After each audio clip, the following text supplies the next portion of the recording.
Bismillahirrahmanirrahim. Alhamdulillah wassalatu wassalamu ala Rasulillah wa ala alihi wa ashabihi wa mawalah.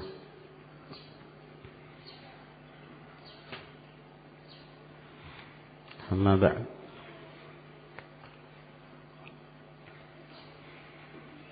Kita telah memasuki faedah yang kedua tentang ittifaq para ulama bahwa Sahih Bukhari dan Muslim adalah kitab yang paling sahih dari kitab-kitab hadis yang dikarang oleh kaum muslimin. Dan Sahih Al-Imam Al-Bukhari rahimahullah ta'ala lebih dari Sahih Al-Imam Muslim. Dan itu insyaAllah ta'ala akan kita bahas nanti di pelajaran nuzhah. Namun bukan berarti bahwa di dalam hadis itu, dalam kitab tersebut tidak terdapat hadis-hadis yang menjadi kritikan oleh sebahagian para naqad. Mereka yang dikenal sebagai para imam ahlul jarh wa ta'dil. Mereka mengkritik beberapa riwayat, dan tentunya ini semua harus dikembalikan kepada qawaid al-hadithiyah. Nah, untuk mentarjih mana dari pendapat kedua yang benar, apakah pendapat yang mengkritik atau yang dikritik. Nah, baik dalam Sahih Al-Imam Al-Bukhari rahimahullah ta'ala maupun dalam Sahih Muslim. Dan di sini Syekhul Islam Taimiyah rahimahullah ta'ala menyebutkan beberapa hadis yang beliau berpendapat bahwa hadis-hadis ini terjadi kekeliruan dalam meriwayatkan, dan beliau bersandarkan kepada kritikan Al-Imam Al-Bukhari dan yang lainnya dari a'immatun nuqat dalam hal salatul kusuf yang lebih dari 2 ruku'. Demikian pula tentang penciptaan tanah pada hari Sabtu, yang beliau menetapkan bahwa ini bukan dari perkataan Nabi sallallahu alaihi wasallam, namun dari Ka'ab al-Ahbar, sehingga termasuk di antara al-Israiliyat. Walhasil ya ikhwan, siapapun yang mengkritik, apabila dia mendatangkan hujjah dan mengkritik sesuai dengan qawaid al-muhaddithin, maka ahlan wa sahlan, dalam artian terbuka pintu itu, sehingga baik kita untuk mentarjih kosong dari hawa nafsu, semata-mata menginginkan al-haq. Akan tetapi sebahagian dari mereka yang melakukan kritikan terhadap Bukhari dan Muslim bukan dari kalangan a'immatul jarh wa ta'dil, namun dari kalangan para juhala, na'am, hamqa, yang tidak mengerti tentang ilmu hadis dan tujuannya adalah untuk mengotori sunnah Nabi sallallahu alaihi wasallam dan mengaburkan sunnah, meragu-ragukan sunnah Nabi sallallahu alaihi wasallam di kalangan kaum muslimin, dari para orientalis, dari kaum Syiah Rafidah dan yang semisal mereka, seperti Abu Rayyah yang dikenal membawa bendera ini, yang mencaci maki Abu Hurairah radhiyallahu taala anhu, mengarang kitab khusus tentangnya. Demikian pula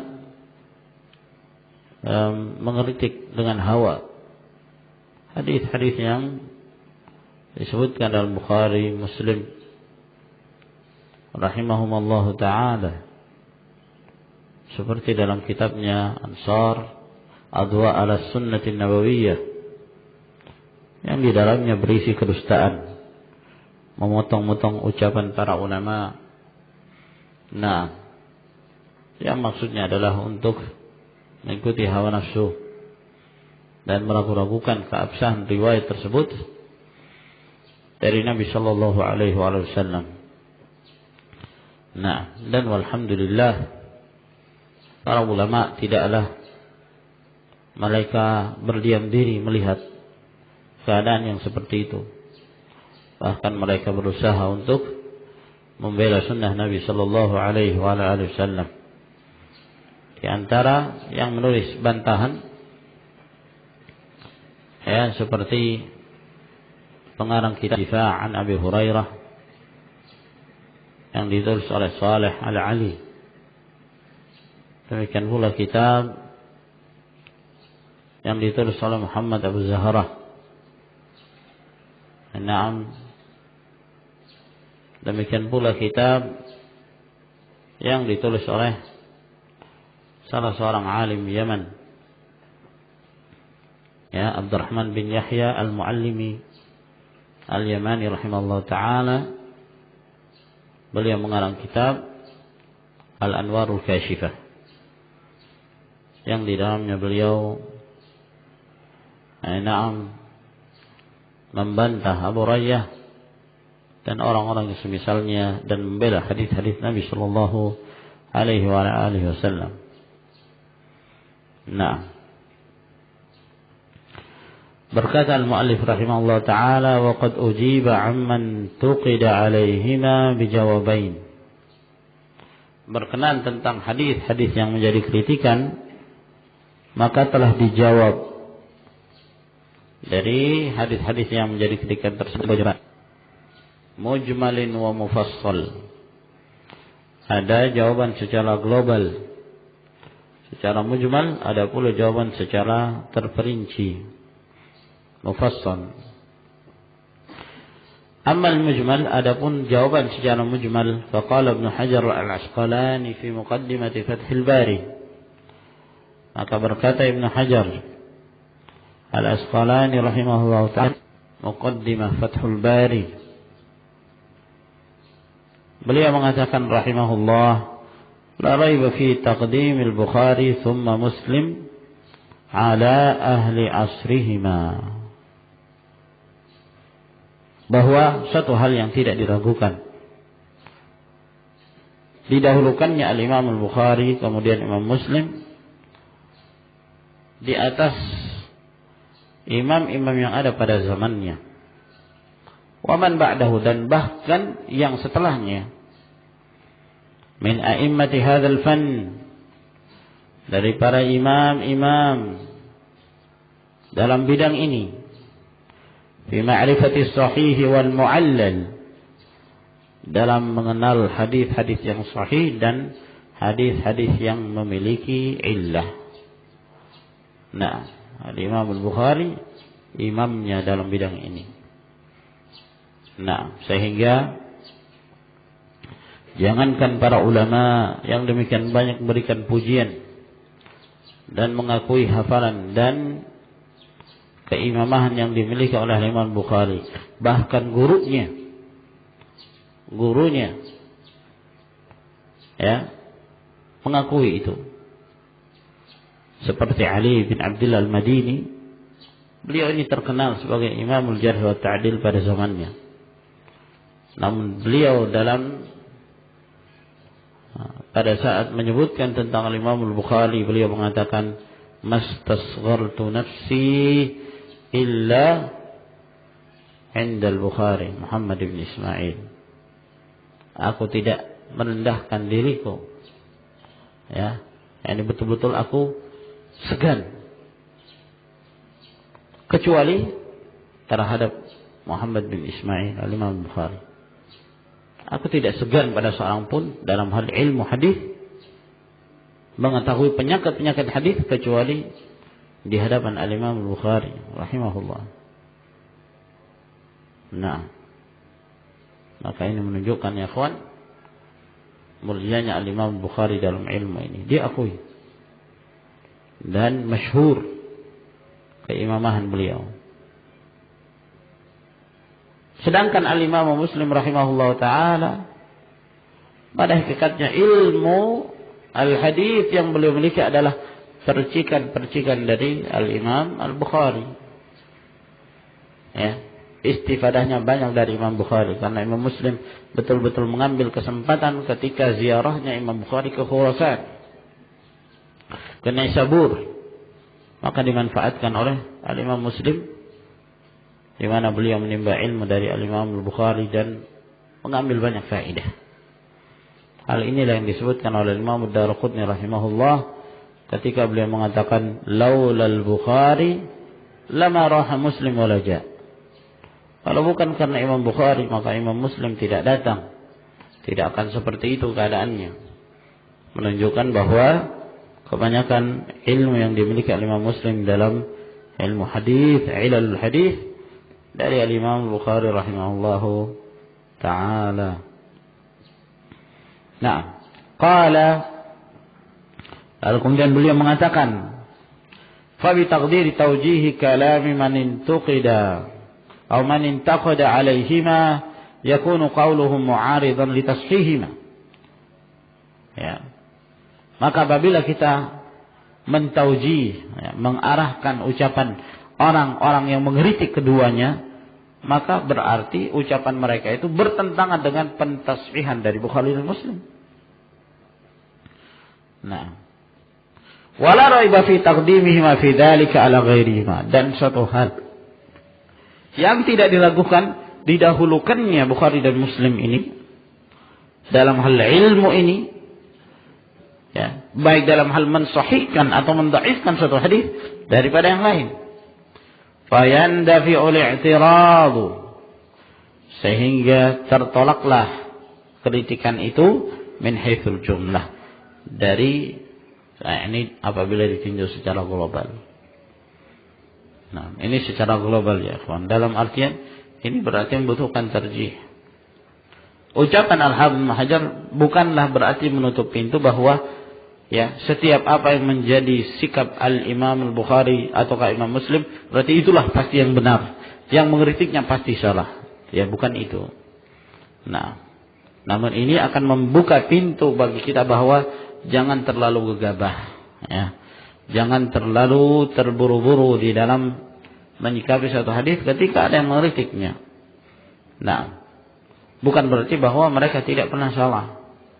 Kadang-kadang mereka keliru. Nah, kadang-kadang mereka terjadi kekeliruan. Sehingga bagaimana kita mengetahui? Ya tentunya butuh pembahasan. Nah, adapun bagi mereka-mereka yang tidak mengerti, tidak bisa membahas, maka tentunya hendaklah mereka mengambil pendapat yang lebih alim dalam hal ini, yaitu Al-Imam Bukhari atau Al-Imam Muslim. Asal hukumnya hadis-hadis yang boleh disebutkan sahih. Sampai ada yang meyakinkan bahwa hadis tersebut betul-betul memiliki illah yang tidak mungkin ditolak. Nah, dan dapat merusak hadis yang diriwayatkan tersebut. Nah, ini akan secara global. Wa amma al-mufassal faqad ajaba Ibnu Hajar fil muqaddimati amma fi sahih al-Bukhari jawaban mufassalan an kulli hadis. Adapun secara terperinci Al-Hafidz Ibnu Hajar rahimahullah taala dalam muqaddimahnya, ya, beliau menjawab kritikan-kritikan terdapat dalam Sahih Bukhari jawaban mufassalan an kulli hadis. Jawab secara terperinci hadis per hadis. Hadis per hadis. Wa allaf ar-Rashid al-Attar kitaban fil jawab amman tuqida ala Muslim hadithan. Demikian pula ar-Rashid al-Attar telah mengarang satu kitab dalam menjawab hadis-hadis yang telah dikritik Al-Imam Muslim terhadapnya hadis per hadis. Nah, namun kitab ini saya sendiri belum melihatnya. Nah, wa qala al-Iraqi fi syarh alfiyatihi fil mustalah. Dan berkata Al-Iraqi dalam syarh alfiyahnya dalam mustalah, innahu qad afrada kitaban lima du'ifa min ahadithi sahihain ma'al jawab anha. Bahwa beliau, yakni Ar-Rasyid Al-Attar, telah menyendirikan satu kitab khusus untuk menjawab hadis-hadis yang dilemahkan dalam Bukhari dan Muslim beserta jawabannya. Faman arada ziyadata fi dzalika falyaqif alaih fa fihi fawaid wa muhimmat. Maka barang siapa yang ingin menambah tambahan ilmu, maka hendaklah dia merujuk pada kitab tersebut, di dalam terdapat faedah dan hal-hal yang penting. Nah, ya, antum ingin melihat ya jawaban ini, di sana Al-Hafidz Ibnu Hajar telah menyebutkan itu dalam muqaddimah. Dan beliau pun menjawab seperti ini, jawaban secara mujmal dan jawaban secara terperinci, hadisan. Baik. Kemudian yang berikutnya Sunanun Nasa'i. Allafa An-Nasa'i rahimahullahu ta'ala kitabahu As-Sunanul Kubra. Al-Imam An-Nasa'i rahimahullah mengarang kitabnya As-Sunanul Kubra. Namun pada hakikatnya Sunan Kubra ini membutuhkan khidmah, pelayanan yang serius. Ya, yang anak ketahui, wallahu a'lam bishawab, yang pernah anak jumpai, kitab Sunan Kubra diterbitkan oleh Darul Kutub Al-Ilmiyah. Wallahu a'lam kalau ada yang lain. Dan sering terjadi kekeliruan, kesalahan. Nah, sehingga butuh ada khidmah melayani Sunan Kubra ini secara khusus. Ya, diambil dari makhtutatnya yang asli, kemudian muqabalah. Ya. Wa dhammanahu as-sahih wal ma'lul. Lalu kemudian beliau menyebutkan di dalamnya sahih dan yang dhaif, bercampur di dalamnya. ثم اختصره في كتاب السنن الصغرى وسماه المجتبى. Kemudian beliau meringkasnya, dan itulah hasil dari ringkasan itu yang disebut dengan As-Sunanus Sughra, dan beliau beri nama Al-Mujtaba. Nah, Al-Mujtaba yani ish? Al-Mustafa, yani yang pilihan, hadis-hadis yang telah dipilih. Jama'a fihi as-sahiha indahu wa huwa al-maqsud bima yunsabu ila riwayat an-Nasa'i min hadis. Beliau mengumpulkan hadis-hadis yang sahih menurut beliau, dan itulah yang dimaksudkan apabila dinisbahkan kepada riwayat An-Nasa'i dalam suatu hadis. Jadi kalau antum misalnya mengatakan, ya ikhwan, hadis ini diriwayatkan Al-Imam An-Nasa'i, titik. Kalau antum hanya menyebutkan itu, maka hukumnya, ya, yang menjadi masyhur dari kebiasaan para ulama, yang dimaksud adalah An-Nasa'i dalam kitabnya As-Sunanus Sughra. Ya, dalam kitabnya As-Sunan As-Sughra, bukan dari Sunan Kubra. Kalau dalam Sunan Kubra antum menukil, antum harus menambah riwayat An-Nasa'i dalam As-Sunanul Kubra. Itu salah satu hal yang penting nanti kalau misalnya dalam mentakhrij hadis, ya, itu diperhatikan. Sama seperti riwayat Imam Bukhari yang diriwayatkan secara ta'liq. Ya, tak boleh antum menyebutkan rawahul Bukhari titik. Nah, tanpa ada komentar, harus disebutkan rawahul Bukhari mu'allaqan.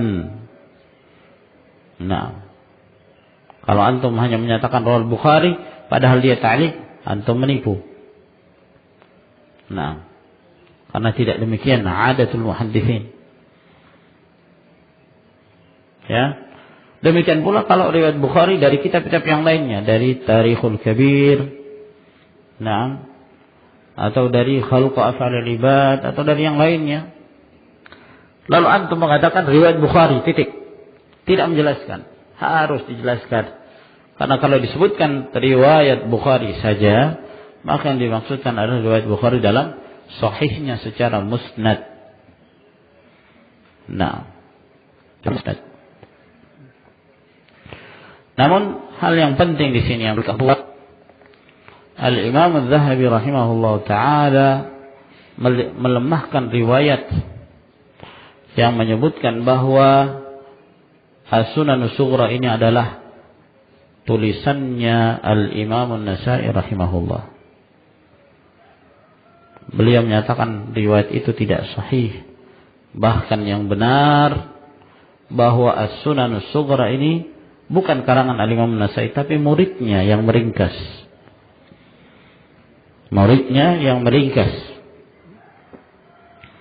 Nah, yaitu Ibnu Sunni, pengarang kitab Amalul Yawm wal Lailah. Nah, sehingga beliau mengisbatkan. Itu disebutkan oleh Imam Az-Zahabi dalam kitabnya Syiar A'lamin Nubala, juga dalam kitabnya Tadhkiratul Huffaz, dan dinukilkan oleh As-San'ani rahimahullah ta'ala dalam Tawdihul Afkar. Namun karena sudah masyhur ya, penggunaan kalau disebutkan riwayat Nasa'i maksudnya itu. Namun kalau kita melihat kepada ta'lif, dibantah oleh Imam Az-Zahabi bahwa itu bukan karangan Al-Imam An-Nasa'i, namun Ibnu Sunni muridnya yang meringkas. Lalu kemudian diberi nama Al-Mujtaba. Wallahu a'lamu bis-shawab. Nah, ini juga perlu diperhatikan ya kawan ya. Nah, tentang penisbahan satu kitab, apakah itu betul? Nah, seperti juga Abu Daud At-Tayalisi, Musnad Abi Daud At-Tayalisi, itu bukan karangannya At-Tayalisi, tapi muridnya yang mengumpulkan hadis-hadisnya. Nah, seperti ini juga, bahwa yang meringkas itu Ibnu Sunni dan bukan Al-Imam Nasa'i rahimahullah. Wal mujtaba aqallu sunani haditsan dha'ifan. Mujtaba sunan yang paling sedikit hadis lemahnya, wa rajulan majruhan, dan paling sedikit perawi yang tercela padanya. Wa darajatuhu ba'da sahihain, dan tingkatannya setelah Bukhari dan Muslim, fa huwa min haitsul rijal muqaddamun ala sunani Abi Dawud wa Tirmidzi. Dari sisi para perawi yang disebutkan lebih didahulukan dari Sunan Abu Dawud dan Tirmidzi. Li syiddati taharri muallifihi fir rijal, disebabkan karena demikian berhati-hatinya ya dalam menyaring para perawi. Qala al-Hafidz Ibnu Hajar rahimahullah, kamin rajulin akhraja lahu Abu Dawud wa Tirmidzi tajannaba an-Nasa'i ikhraj haditsih. Berapa banyak dari mereka, dari para perawi yang Abu Dawud dan Tirmidzi meriwayatkan darinya, sedangkan Al-Imam An-Nasa'i menjauhkan diri darinya. Bal tajannaba ikhraj hadits jama'atin fi sahihain, bahkan beliau menjauhi untuk mengeluarkan hadisnya beberapa perawi yang justru para perawi itu terdapat dalam Bukhari dan Muslim. Wabil jumlah, secara kesimpulan, fasyartun Nasa'i fil Mujtaba huwa aqwa syurut ba'da sahihain, bahwa syarat Al-Imam Nasa'i dalam Al-Mujtaba itu syaratnya lebih kuat setelah Bukhari dan Muslim, tingkatan yang ketiga. InsyaAllah tentang syarat Al-Imam Nasa'i secara meluas akan kita bahas dalam Al-Ba'ithul Hadits insyaallah ta'ala. An-Nasa'i huwa Abu Abdurrahman Ahmad bin Shu'aib bin Ali An-Nasa'i wa yuqalu An-Nasawi nisbah ila Nasa' baldatun masyhuratun bi Khurasan. Nah, wulida sanata 15 ba'da al-mi'atain. Beliau dilahirkan pada tahun 215 Hijriyah. Thumma irtahala fi talab al-hadith wa sami'a min ahli al-Hijaz wa Khurasan wa Syam wal Jazirah wa ghairiha. Kemudian beliau rihlah dalam menuntut ilmu hadis, mendengarkan hadis dari Ahlul Hijaz, Khurasan, Syam, Jazirah dan yang lainnya. Wa aqama bi Misr tawila. Beliau sempat tinggal di Mesir lama. Wa intasharat musannafatuhu fiha, dan tersebarlah tulisan-tulisan beliau di Mesir. Tsumma irtahala ila Dimashq. Lalu beliau pindah ke Damaskus. Fa hasalat lahu fiha mihnah. Maka kemudian beliau mendapatkan cobaan di sana. Wa tuwfiya sanah 3 ba'da 300. Lalu kemudian beliau wafat tahun 303 di Ramlah di Palestina, di Palestina, dalam keadaan beliau berumur 88 tahun. Masya Allah. Waqad khallafa musannafatin katsiratan fil hadits wal ilal. Beliau telah meninggalkan banyak hadis, dalam ilal, farahimahullah wa jazahu 'anil muslimina khaira. Dan al-Imam An-Nasai rahimahullah taala ini ya disebutkan dalam salah satu biografinya bahwa beliau yukthir al-istimta', ya, sering berkumpul dengan istri-istrinya. Beliau punya 4 istri, tambah lagi budak. Nah, ya, berbeda dengan Imam Bukhari, tidak diketahui apa beliau menikah atau tidak, wallahu a'lam. Ya, tidak ada riwayat yang sahih yang menetapkan. Kalau Imam Nasai punya 4, masya Allah. Maka yukthir al-istimta', dan beliau ini senang makan ayam, ya, suka sekali makan ayam. Ada sebagian dari mereka yang menisbahkan bahwa Al-Imam An-Nasai rahimahullah ta'ala terpengaruh pemikiran Syiah. Nah, ketika beliau berada di satu negeri, yang negeri itu banyak yang berpaling dari Imam Ali bin Abi Thalib radhiyallahu anhu, maka beliau mengarang kitab Khasaisu Ali, kekhususan-kekhususan yang dimiliki Ali radhiyallahu ta'ala anhu. Karena ada sebabnya beliau mengarang kitab itu. Orang-orang banyak membenci Ali bin Abi Thalib, maka beliau mengarang. Nah, dengan sebab ini orang menyangka bahwa beliau tasyayyu', padahal tidak. Tidak demikian. Beliau ahlus sunnah. Nah, Allahu a'lamu bis-shawab. Ila huna akhwan. Tafadhalu hafizakumullah.